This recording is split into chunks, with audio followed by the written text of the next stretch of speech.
नमस्कार, आप देख रहे हैं न्यूज इंडिया। आपके साथ मैं हूं चारुल शर्मा। रुक करेंगे उत्तराखंड की खबरों का। उत्तराखंड विधानसभा में यूसीसी पेश किया गया है। बड़ी खबर, उत्तराखंड विधानसभा में यूसीसी विधेयक पेश किया गया। सीएम धामी ने यूसीसी विधेयक पेश किया। इस दौरान सदन में जय श्री राम के नारे लगे। सदन की ये कार्यवाही अभी भी जारी है। यूसीसी को लेकर सदन में चर्चाएं हो रही है। यूसीसी लागू करने वाला पहला राज्य बनेगा उत्तराखंड। उत्तराखंड के मुख्यमंत्री पुष्कर सिंह धामी ने आज यूसीसी को विधानसभा के पटल पर रख दिया। उत्तराखंड विधानसभा में यूसीसी विधेयक पास होने के बाद कानून बन जाएगा। इसके साथ ही उत्तराखंड देश में यूसीसी लागू करने वाला पहला राज्य बन जाएगा।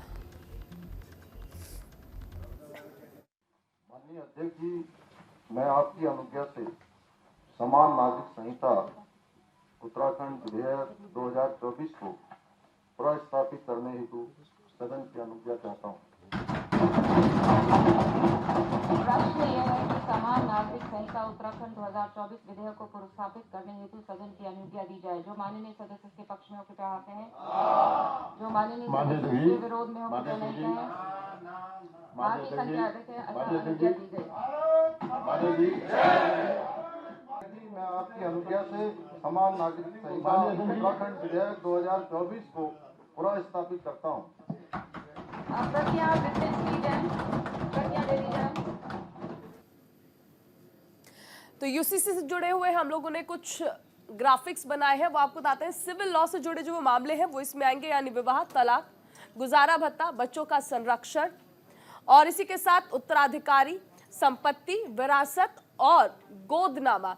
ये वो मामले हैं जो कि आएंगे यूनिफॉर्म सिविल कोड जब लागू हो जाएगा। क्योंकि देखिए, ये साफ तौर पर सरकार की ओर से कहा जा रहा है कि धार्मिक मान्यताओं से छेड़छाड़ नहीं की जाएगी, लेकिन जो सिविल मामले हैं वो इसमें जरूर आएंगे, जैसे कि विवाह, तलाक, गुजारा भत्ता, बच्चों का संरक्षण, संपत्ति, उत्तराधिकार, गोदनामा और विरासत। इस चीज का अधिकार जो है वो सब कुछ यूसीसी के अंदर आएगा। यानी आपको जैसा कि पता है कि इससे पहले आपको बताया गया था कि जो इस्लाम के कानून है, यानी 3 तलाक को लेकर ऐसा नहीं होगा। हिंदू मैरिज एक्ट के जो अलग प्रावधान है वो सब जो है वो नहीं रहेंगे। तो कुल मिलाकर ये कहा जा रहा है कि यूसीसी जब लागू हो जाएगा तो एक कानून होगा।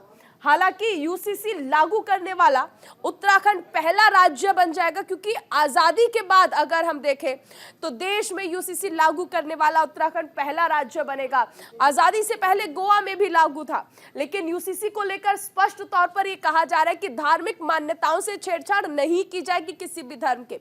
लेकिन ये जो मामले हैं जो सिविल लॉ के अंतर्गत आते हैं, इन पर जरूर कार्य किया जाएगा, जिसमें विवाह है, तलाक है, गुजारा भत्ता है, बच्चों का संरक्षण है, उत्तराधिकार है, संपत्ति है, विरासत है और गोदनामा है। ये मुद्दे हैं जो जिन पर काम किया जाएगा। और आपको ये भी पता होगा कि यूसीसी के लिए किस तरह से बैठकों का दौर चला था। अब क्या है यूनिफॉर्म सिविल कोड, एक देश एक कानून, जिसको बीजेपी ने लगातार अपने मैनिफेस्टो में भी रखा था। और जब उत्तराखंड के विधानसभा चुनाव थे तब भी ये एक मैनिफेस्टो का पार्ट था। विवाह, तलाक, गोद लेने, संपत्ति में सभी के लिए एक नियम होंगे, यानी बेटा हो या फिर बेटी हो, सभी के लिए एक नियम होगा जब यूनिफॉर्म सिविल कोड देश में लागू हो जाएगा ये। लेकिन फिलहाल क्योंकि हम उत्तराखंड की बात कर रहे हैं, वहां पर उसमें विधानसभा में पेश किया गया है। वहीं जाति, धर्म या परंपरा के आधार पर नियमों में कोई रियायत नहीं दी जाएगी, ये स्पष्ट कर दिया गया है। क्योंकि जिस तरह हमने बताया, विवाह, तलाक, इन सब पर ये लागू होगा। किसी भी धर्म विशेष के लिए अलग से कोई नियम नहीं है, ये तो स्पष्ट कर दिया है। हालांकि आदिवासियों के लिए विशेष छूट यूसीसी में जरूर रखी गई है। शादी, तलाक, संपत्ति और गोद लेने जैसे मामले यूसीसी के अंतर्गत ही चलेंगे। यानी इन मामलों में यूसीसी यानी एक देश एक कानून का काम जो है वो चलेगा। हर धर्म में शादी और तलाक के लिए एक कानून जो है वो बनाया जाएगा, क्योंकि हर धर्म के हिसाब से अलग अलग कानून है। शादी के लिए, तलाक के लिए, ये सब कुछ जो है वो बदल जाएगा। बिना तलाक के एक से ज्यादा शादी नहीं कर सकेंगे जब यूसीसी लागू हो जाएगा। शरीयत के मुताबिक जायदाद का बंटवारा नहीं होगा। ये भी स्पष्ट कर दिया गया है कि यूसीसी जब लागू होगा तो क्या क्या होगा। लिव इन रिलेशनशिप में रहने वालों को भी अपने माता पिता को इसकी जानकारी देनी होगी। धार्मिक मान्यताओं पर कोई फर्क नहीं पड़ेगा, ये भी यूसीसी की ओर से क्लियर कर दिया गया है, क्योंकि कई सारे लोगों से ऑनलाइन और ऑफलाइन सजेशंस लिए गए थे। बैठकों का दौर चला था, 3 बार कार्यकाल बढ़ा दिया गया था उस कमेटी का, जो कि इस पर शिकायतें जो है वो ले रही थी, सुझाव जो है वो ले रही थी। पंडित या मौलवी करवा पाएंगे शादी, तो इसकी तो रियायत है। ऐसा नहीं है कि यूसीसी लागू हो जाएगा तो शादियां इस तरह से नहीं होंगी, या वेशभूषा या फिर पूजा और इबादत पर कोई प्रभाव पड़ेगा, ऐसा नहीं है। 27 मई 2022 को गठित की गई थी एक्सपर्ट कमेटी। कितनी बार कार्यकाल बढ़ा यूसीसी का, कमेटी का, वो हम आपको बता रहे हैं। सबसे पहले 27 मई 2022 को ये कमेटी बनाई गई। 27 नवंबर 2022 को इसका कार्यकाल जो है वो 6 महीने के लिए बढ़ा दिया गया था। उसके बाद फिर 27 मई 2023 को 4 महीने के लिए इसका कार्यकाल जो है वो आगे बढ़ा दिया गया, क्योंकि सजेशंस लगातार आ रहे थे, सुझाव जो है वो लगातार आ रहे थे, और ऐसे में बहुत ज़्यादा ज़रूरी था कार्यकाल आगे बढ़ाया जाए।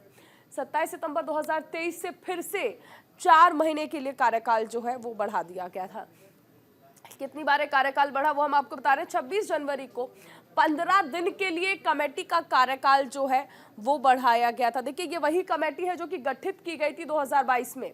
27 मई 2022 को गठित की गई थी एक्सपर्ट कमेटी, जिसका कार्यकाल बढ़ाया गया।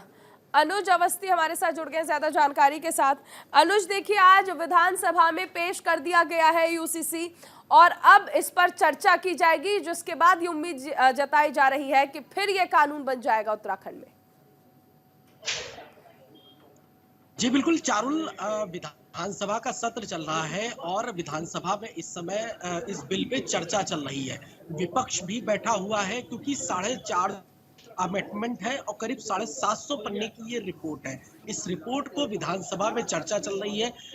पक्ष और विपक्ष दोनों बैठ करके एक अमेंडमेंट को देख रहे हैं। क्योंकि राज्य की सहूलियत का सवाल है कि राज्य में जो ये कानून लागू हो रहा है तो जनता को किस प्रकार का उसमें लाभ मिल सकता है। कई ऐसे विधेयक भी हैं जिन पे लगातार बातचीत भी हो रही है, चाहे वो एक मुस्लिम वर्ग समुदाय को लेकर के हो या अन्य धर्म को लेकर के हो, तो उसमें संशोधन। लेकिन अभी दर्शकों को बताना चाहूंगा कि पैनिक होने की जरूरत नहीं है किसी चीज को लेकर के, क्योंकि ये बिल जरूर आ रहा है और ये बिल मुख्यमंत्री इस बात को लेकर है कि पहाड़ की जो जनता, उत्तराखंड की जो जनता है, उसको जो सरकारी सुविधाएं हैं उनका लाभ मिल सके। कोई भी ऐसा व्यक्ति नहीं बचेगा, एक बॉर्डर के दूरस्थ गांव तक की ऐसा कोई व्यक्ति नहीं बचेगा जिनको जो सरकार की योजना है उनका लाभ ना मिले। साथ ही साथ अगर बिल की अगर बात करते हैं तो आज मुख्यमंत्री पुष्कर सिंह धामी ने विधानसभा के पटल पे इसको रख दिया। रखने के बाद इसमें चर्चा हुई, कई विधायकों ने वॉकआउट भी किया, विपक्ष ने भी वॉकआउट किया। विपक्ष का ये जरूर कहना है कि जब तक, चूंकि सरकार जल्दबाजी कर रही है इस विधेयक को, इस कानून को पारित करने को लेकर के, लेकिन हम जब तक इस रिपोर्ट को पूरी तरीके से पढ़ नहीं लेंगे तब तक हम पक्ष में नहीं आएंगे। शाम 6:30 बजे मुख्यमंत्री मीडिया से वार्ता करेंगे, उसके बाद कल जाकर के ये बिल पारित होगा। जी बिल्कुल, ये भी समझना चाहेंगे आपसे कि अगर हम देखें तो विधानसभा में इस वक्त, क्योंकि बीजेपी का पलड़ा भारी है, इसलिए कि माना जा रहा है कि बिल जो है वो आसानी से पास हो जाएगा, और बीजेपी ने इसे अपने मैनिफेस्टो में भी रखा था। 2022 में इस पे कमेटी गठित की गई थी। तो विपक्ष का ये कहना कि जल्दबाजी है, ये कैसा तर्क है, क्योंकि शुरुआत से ही बीजेपी ने इसे अपनी प्राथमिकता में रखा यूसीसी को। बिल्कुल, जब पुष्कर सिंह धामी मुख्यमंत्री, उत्तराखंड के मुख्यमंत्री बने थे, उसी समय उन्होंने इस बात को लेकर के बोल दिया था कि हम उत्तराखंड में यूसीसी लागू करेंगे। जस्टिस रंजना देसाई और 5 सदस्यीय जो कमेटी थी, उन्होंने हर वर्ग से सुझाव लिए, चाहे वो पुरुष वर्ग हो, महिला वर्ग हो या धर्म विशेष को लेकर के हो, उनसे भी सुझाव लिए, विपक्ष के भी सुझाव लिए गए। करीब 2, 3, 4 साल के अंतराल में ये रिपोर्ट तैयार हुई, और रिपोर्ट तैयार होने के बाद अब मुख्यमंत्री को 5 सदस्यीय जो कमेटी थी, उन्होंने मुख्यमंत्री को ये रिपोर्ट सौंपी। विपक्ष इस बात को लेकर के बोल रहा है, चाहे पूर्व मुख्यमंत्री हरीश रावत की बात करें, नेता प्रतिपक्ष यशपाल आर्य की बात करें, प्रदेश अध्यक्ष करण मेहरा की बात करें, तो तमाम जो कांग्रेस के जो नेता थे, विधायक प्रीतम सिंह की बात करें, कल इन्हीं विधायकों ने, नेता प्रतिपक्ष और विधायकों ने कल सदन विधान से जो कार्य मंत्रणा समिति की बैठक होती है उससे इस्तीफा दे दिया था। इसके बाद शाम करीब 6 बजे के आसपास वो राज्यपाल से भी उन्होंने मुलाकात करी थी। आज सुबह जब सदन की शुरुआत हुई तो सदन शुरुआत होने से पहले विपक्ष ने धरना देना शुरू कर दिया कि जब तक ये रिपोर्ट हम पढ़ नहीं लेंगे, क्योंकि रिपोर्ट बनकर के तैयार हो गई थी, सुझाव हमसे जरूर ले लिए गए थे, विपक्ष ये जरूर कह रहा है कि हमसे सुझाव ले लिए गए थे, लेकिन जब रिपोर्ट बनकर के तैयार हुई तो रिपोर्ट सरकार को इस बात को लेकर के घेर रहा है विपक्ष कि आपने रिपोर्ट सार्वजनिक क्यों नहीं की, आपने रिपोर्ट जनता के सामने क्यों नहीं रखी, आपने रिपोर्ट विपक्ष को क्यों नहीं दिखाई। तो अभी की जो स्थिति ये है कि सदन इस समय जो रिपोर्ट है उस पर चर्चा चल रही है, सवाल जवाब चल रहे हैं, साथ ही साथ अन्य विधायकों के जो सवाल थे उन सवालों को भी विधानसभा के पटल पर रखा गया और उनसे सवाल जवाब किए जा रहे हैं। एक बात और बता दूं, चूंकि राज्य आंदोलनकारी है, उनका क्षैतिज आरक्षण को लेकर के इस पे भी जो है अमेंडमेंट होना है और इस पे भी सदन पे चर्चा चल रही है। सदन में चर्चा होने के बाद आप बने रहिए, आगे आपसे जानकारी लेंगे। चलिए आगे बढ़ते हैं। कांग्रेस विधायकों ने प्रदर्शन किया है। प्रदर्शन पर बैठे हैं कांग्रेस के विधायक। प्रश्नकाल नहीं चलने पर विरोध प्रदर्शन किया है। विधानसभा में यूसीसी बिल पर चर्चा जारी है, तो कांग्रेस विधायकों ने प्रदर्शन किया है। प्रदर्शन पर बैठे हैं कांग्रेस के विधायक। यूसीसी बिल पर चर्चा लगातार जारी है। उत्तराखंड विधानसभा सत्र का आज दूसरा दिन। नेता प्रतिपक्ष यशपाल आर्या सहित कांग्रेस विधायक ने विधानसभा परिसर के गेट पर सत्र शुभारंभ होने से पहले प्रश्नकाल और यूसीसी बिल को जल्दबाजी में लाने के विरोध में सरकार के खिलाफ विरोध प्रदर्शन कर नारेबाजी की। कांग्रेस का कहना है कि लोक महत्व के विषय पर सरकार नजरअंदाज कर रही है, डबल इंजन की तानाशाही नहीं चलेगी। इस मौके पर कांग्रेस विधायक राज्य सरकार मुर्दाबाद के नारे लगाते नजर आए। नेता प्रतिपक्ष यशपाल आर्या ने यूसीसी ड्राफ्ट पर कहा कि बिना देखे और पढ़े कुछ कहना ठीक नहीं। उन्होंने कहा कि कांग्रेस विधायकों को यूसीसी ड्राफ्ट पढ़ने के लिए पर्याप्त समय मिलना चाहिए। उस विधेयक में क्या क्या बिंदु है और क्या खामियां हैं।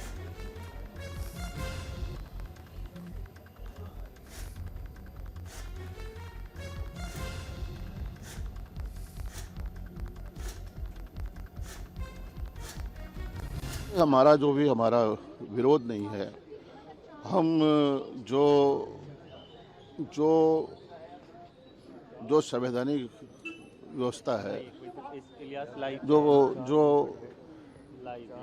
कार्य संचालन नियमावली है, सदन कार्य संचालन नियमावली से ही संचालित होता है और भाजपा उसकी लगातार अनदेखी कर रही है और वो संख्या के बल के आधार पर माननीय विधायकों की आवाज़ को दबाना चाहती है और ये हक है, अधिकार है माननीय विधायकों का कि वो सदन में अपनी बात को रख सकें। प्रश्नकाल में अपने चाहे नियम 58 के अंतर्गत हो, चाहे काम रोको प्रस्ताव हो, चाहे अन्य नियमों के अंतर्गत वो प्रदेश की आवाज़ को, प्रदेश के विभिन्न मुद्दों को, विधानसभा और अपने विधानसभा के मुद्दों को उठाने का उनको अधिकार है। लेकिन सरकार बचना चाहती है, सरकार सामना करने को तैयार नहीं है, क्योंकि जिस तरह से आज पूरे प्रदेश भर में अराजकता का माहौल है, भ्रष्टाचार का बोलबाला है, कानून व्यवस्था पूरी तरह ध्वस्त हो चुकी है, आपदा से पूरा प्रदेश प्रभावित है और जिस तरह से अंकिता भंडारी हत्याकांड में आज भी उसको इंसाफ नहीं मिल पाया है, दलित बेटियों के साथ बलात्कार हो रहा है, तमाम विषय हैं। इन विषयों को हम सदन में नियमों के तहत लाना चाहते हैं। हमारे साथ सहयोगी अनुज अवस्थी बने हुए हैं। अनुज, कांग्रेस लगातार प्रदर्शन कर रही है यूसीसी के लाने का और ये भी कह रही है कि चर्चा नहीं की गई, महज जल्दबाजी है यूसीसी। जी बिल्कुल, आज सुबह जिस तरीके से सदन की शुरुआत हुई, सदन की शुरुआत में ही कांग्रेस के जो विधायक थे, नेता प्रतिपक्ष यशपाल आर्या, विधायक प्रीतम सिंह समेत जो कांग्रेस के विधायक, उन्होंने सदन से वॉकआउट कर दिया। उन्होंने कहा और वो विधानसभा के बाहर धरने पर बैठ गए। उनका साफ तौर पर ये चीज बात को कहना था कि जब तक ये विधेयक आप ला रहे हैं, ये कानून ला रहे हैं, इसकी जो रिपोर्ट है आपने सार्वजनिक क्यों नहीं करी। जब तक हम इस पढ़ नहीं लेते हैं तब तक हम आपको सुझाव कैसे दे सकते हैं या उस पर सवाल जवाब कैसे हो सकता है, क्योंकि इतने कानून है उसमें करीब 450 अमेंडमेंट है। 450 का मतलब ये होता है कि मान के अगर चलूं कि 750 पन्ने की रिपोर्ट है तो 450 कानून में जब तक क्रिया और प्रतिक्रिया नहीं होगी, जब तक पक्ष और विपक्ष सवालों के जवाब नहीं देगा, सवालों के जवाबों में घेरे नहीं जाएंगे, चाहे वो सरकार हो या जनता हो, क्योंकि सरकार को घेरने का प्रयास लगातार कांग्रेस कर रही, तो इसी को लेकर के उन्होंने धरना प्रदर्शन किया और धरना प्रदर्शन करने के बाद उन्होंने इस बात को भी बोला कि 2 बजे तक सदन स्थगित किया गया। इस वजह से स्थगित किया गया कि जो रिपोर्ट है वो हम रीडिंग करें, उसको पढ़े, उस रिपोर्ट को, अगर उसमें कहीं कोई संशोधन करना है किसी कानून, किसी अमेंडमेंट को लेकर के, तो उसमें संशोधन किया जाएगा और उसके बाद इसको लागू किया जाएगा। कल सुबह इस कानून को पूरे उत्तराखंड में लागू पारित कर दिया जाएगा और पूरे उत्तराखंड कानून को मानना जरूरी हो जाएगा, क्योंकि इसमें जो कई अमेंडमेंट है, चाहे वो विवाह संबंधी अमेंडमेंट हो, जो अगर कोई विवाह करता है तो उसको सबसे पहले रजिस्ट्रेशन कराना होगा। लिव इन रिलेशनशिप में अगर कोई रहता है तो 1 साल के अंतर्गत उसको रजिस्ट्रेशन कराना अनिवार्य है। उसके बाद जो रजिस्ट्रेशन होगा, दोनों के घर वालों के घर में एक एक पत्र जरूर जाएगा कि आपके दोनों बच्चे लिविंग में रह रहे हैं। इसके अलावा अगर बात करें 3 तलाक की, अगर बात करें हलाला की, अगर बात करें, तो कई ऐसे जो मुद्दे हैं जिनको सरकार अब खत्म करना चाहती है। जो सरकारी योजनाएं हैं जिनका लाभ लोगों को नहीं मिल पा रहा है, अभी तक की भू कानून की बात चल रही थी, लेकिन उसको लेकर के अब जो यहाँ का राज्य का निवासी है उसको किस प्रकार से लाभ मिल सके योजनाओं को लेकर के, ये सारे अमेंडमेंट उसमें रखे गए और कांग्रेस यही चाहती है कि पहले ये अमेंडमेंट हम उसको पढ़ें और पढ़ने के बाद फिर प्रतिक्रिया दें कि इसको लागू किया जा सकता है या नहीं। लेकिन सरकार जगह पे अटल है, अडिग है। कल आज जिस तरीके से मुख्यमंत्री ने ये पेश किया, विधानसभा के पटल पे विधेयक रखा और कल सुबह इसको पारित कर दिया जाएगा। शाम 6 बजे मुख्यमंत्री मीडिया होंगे और वो साफ तौर पे इस बात को बोलेंगे कि ये अब लागू कर दिया जाएगा पूरे उत्तराखंड। जी अनुज, प्रश्नकाल नहीं चलने पर भी कांग्रेस ने नाराजगी जताई है।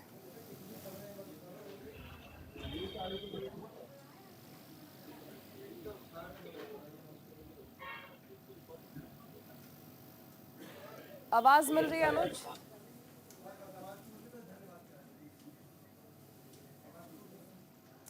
उधर राज्य विधानसभा में यूसीसी बिल पेश होने पर उत्तराखंड के पूर्व सीएम हरीश रावत ने कहा कि अगर राज्य सरकार समान नागरिक संहिता के नाम पर शासक वर्ग के लिए दूसरे समुदाय की परंपराओं में हस्तक्षेप करने के लिए कानून लाती है तो क्या वैमनस्य नहीं होगा। और मुख्यमंत्री इसको पारित करवाने के लिए बहुत ही उत्सुक हैं और नियम, परंपराएं, संसदीय विधि विधान किसी का भी पालन नहीं किया जा रहा है, बल्कि कार्य मंत्रणा समिति से कांग्रेस के दोनों सदस्यों को त्यागपत्र देने के लिए बाध्य होना पड़ा है, क्योंकि आपने सत्र का एक्सटेंशन किया है।